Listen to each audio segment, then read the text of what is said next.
In the 1960s, at the height of the Cold War, the world was on the brink of nuclear destruction. The United States and the Soviet Union were locked in an arms race, each developing more powerful weapons to maintain dominance. But behind the scenes, hidden from the public eye, there was another race, one far more dangerous. Classified documents from that era mention a project known as Orion, an experimental initiative that was supposedly focused on nuclear-powered space travel. Officially, it was abandoned due to safety concerns and technological limitations. But some believe that wasn't the real reason. Recently declassified files and leaked intelligence suggest that Orion was never just about space exploration. It was about something far more secretive, a weapon unlike anything the world had ever seen. A weapon so powerful that it didn't just destroy targets. It erased them from existence. For decades, the project remained buried, its research classified at the highest levels. But now, new evidence has emerged. Documents, testimonies, and even satellite images point to one chilling possibility: the weapon was never truly abandoned. And if it still exists, who controls it now? More importantly, is it about to be used again in 2024? Eli Warren, a skilled hacker known for uncovering government secrets, stumbled upon something unexpected.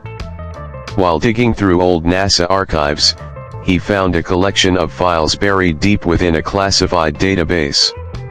At first, the documents seemed unremarkable, filled with technical jargon about a long-abandoned Cold War project called Orion. Officially, Project Orion was nothing more than an experimental study on nuclear-powered space travel, an idea dismissed as too dangerous and impractical. But as Eli decrypted more files, he realized there was something far more sinister hidden within the data.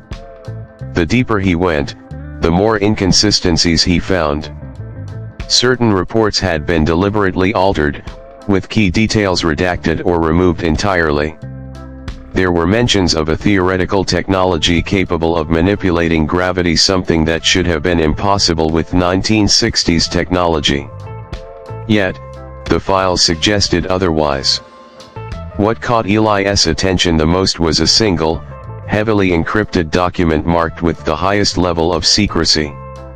It was titled The Singularity Engine. After hours of decryption, Eli finally broke through the security barriers.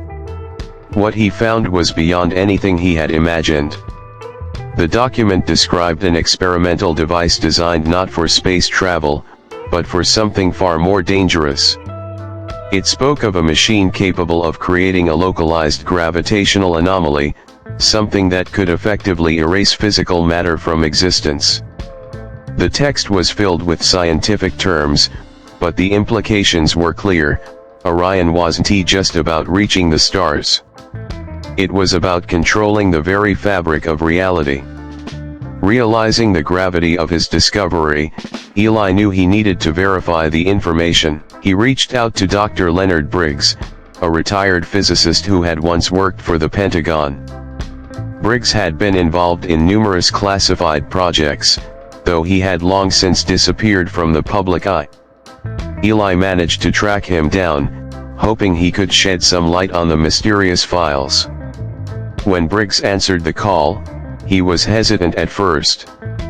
He dismissed Eli's claims, insisting that Orion had been nothing more than a failed space program. But when Eli mentioned the Singularity Engine, the old scientist fell silent. After a long pause, Briggs reluctantly admitted that he had once worked on the project. He warned Eli that what he had found was extremely dangerous and that there were people who would stop at nothing to keep it buried. But Eli pressed further, and eventually, Briggs agreed to meet him in person. When they finally sat down together, Briggs looked troubled, as if he had been carrying the weight of the secret for decades. He explained that the true purpose of Orion had been hidden from almost everyone involved. Most scientists believed they were working on advanced propulsion systems, but a small, classified team had been given access to a different set of data. This team, Briggs included, had been tasked with developing a weapon unlike anything the world had ever seen. Briggs described how the Singularity engine was meant to manipulate gravity in a way that could effectively remove matter from existence. The project's goal was to create a battlefield advantage where entire enemy bases, fleets, or even cities could be blinked out as if they had never existed. It wasn't a bomb or a missile, it was something much worse. The problem was, no one knew if it would work. Theoretical calculations suggested it was possible, but the risks were enormous. A miscalculation could lead to an uncontrollable chain reaction, potentially erasing more than intended. The Pentagon had debated whether to proceed with live tests, but the Cold War's growing tensions left them with little choice. A prototype was built, and a test site was chosen, an uninhabited island in the Pacific. In 1972, the experiment took place. Scientists, military officials, and intelligence operatives gathered to witness what they believed would be a breakthrough in warfare technology. The device was activated, and for a moment, everything seemed normal. Then, the air around the island began to shimmer. Observers reported seeing the landscape ripple, as if reality itself was bending. And then, without warning, the entire island vanished. It didn't explode. It wasn't destroyed in a conventional sense. It simply ceased to exist. There was no wreckage, no crater, nothing. Where the island had once been, only empty ocean remained. The water rushed in to fill the void, leaving behind a perfect stretch of undisturbed sea. The test had worked far too well. Panic spread through the Pentagon. They had built a weapon that was beyond human control. The implications were terrifying. If they continued developing the Singularity engine, there was no way to guarantee that a misfire wouldn't erase something critical like a major city or an entire region of the planet. Even worse, some theorists feared that repeated use of the device could have unpredictable effects on the very structure of space and time. The project was immediately classified at the highest level. All research was shut down, and files were either destroyed or buried so deep that no one would ever find them. The scientists who had worked on Orion were silenced, some reassigned to unrelated projects, others mysteriously disappearing. Briggs was one of the few who managed to walk away unscathed, but only because he had agreed to never speak of it again. For decades, Orion remained a forgotten relic of the Cold War, locked away in the depths of classified archives. But now, Eli had uncovered its existence. And if he had found the files, there was no telling who else might have access to them. Briggs leaned forward, his voice barely above a whisper. He told Eli that while the Pentagon had officially shut down Project Orion, not everyone had agreed with that decision. A small group of high-ranking officials and scientists, known only as the Covenant, believed that the Singularity engine was too valuable to abandon. They saw it as the ultimate weapon, something that could guarantee absolute control over the world. In the years that followed, rumors surfaced about secret tests being conducted far from prying eyes. Most dismissed these as conspiracy theories, but Briggs wasn't so sure. He had heard whispers of an event that had taken place somewhere in the Arctic, a test site chosen because of its isolation. According to classified reports, a small, uninhabited island near the North Pole had vanished under circumstances eerily similar to the original 1972 test. Eli needed proof.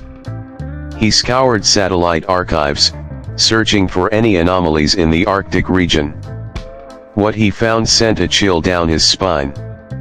In a set of images taken months apart, there was a clear, unmistakable difference. An island that had been present in the first set of images was simply gone in the later ones. There were no signs of an explosion, no environmental disruptions, just empty water where land had once been. As Eli and Briggs dug deeper, they uncovered something even more disturbing. Recent classified communications indicated that the Covenant was preparing for a full-scale test, one that wouldn't just target an empty island. This time, they were planning to use the Singularity engine on something far bigger. They realized that if the Covenant succeeded, the consequences could be catastrophic. If the device was deployed against an enemy nation, the world would have no way of knowing what had happened. There would be no explosion, no radiation, just the sudden, inexplicable disappearance of an entire city or region. Worse still, if the device malfunctioned or spiraled out of control, it could erase far more than intended. Eli knew he had to act fast. He attempted to leak the files online, sending them to journalists and whistleblower groups. But before the information could spread, his system was compromised. A sophisticated cyber attack wiped his data, erasing every trace of his findings. His phone went dead. His secure backups were gone. It was as if someone had been waiting for him to make a move. Then, Briggs disappeared.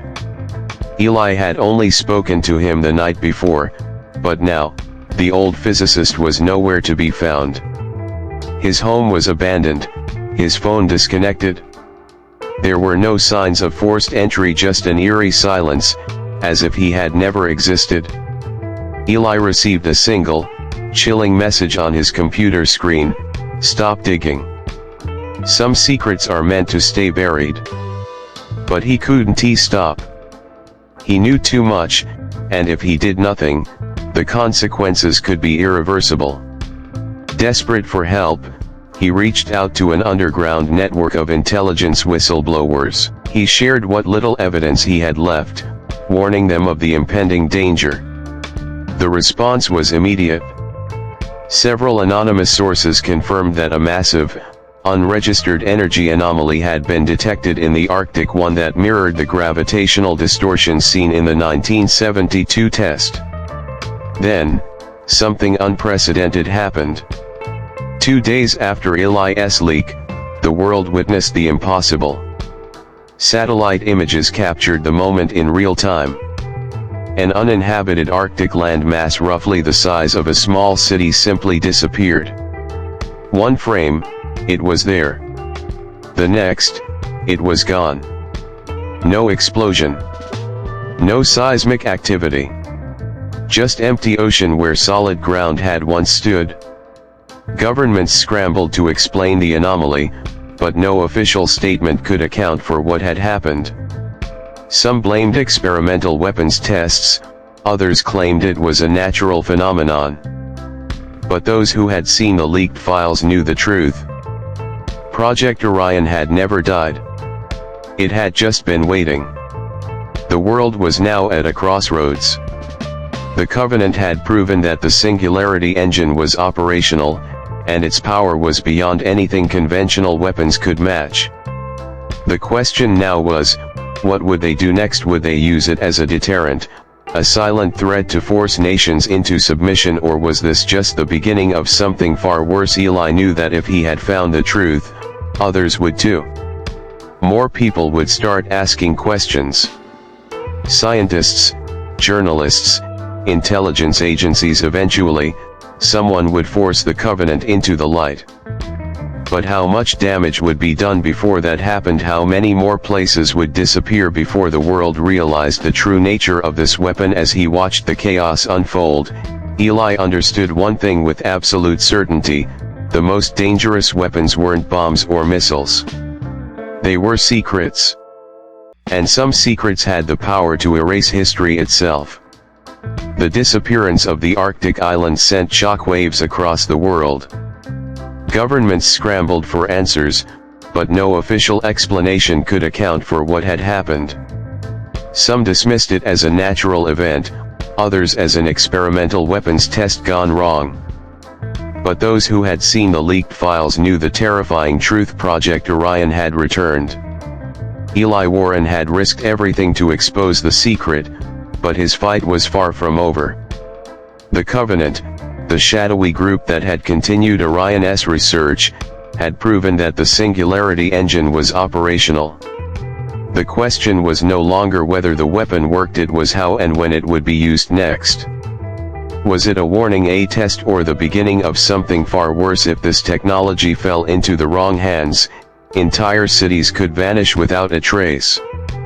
Wars could be fought without bombs, invasions without soldiers. Power wouldn't belong to the nation with the most nuclear weapons, but to those who could erase their enemies from existence. The world was now standing on the edge of an unseen war, one fought not with bullets or missiles, but with silence and disappearance. Eli knew that as long as the Covenant remained in the shadows, no one was safe. His only hope was that now, with the truth exposed, others would step forward. Scientists, journalists, intelligence agencies, someone had to uncover the full extent of Orion before it was too late. Because if history had taught one lesson, it was this: the most dangerous weapon in the world isn't the one you can see. It's the one you never even know was used.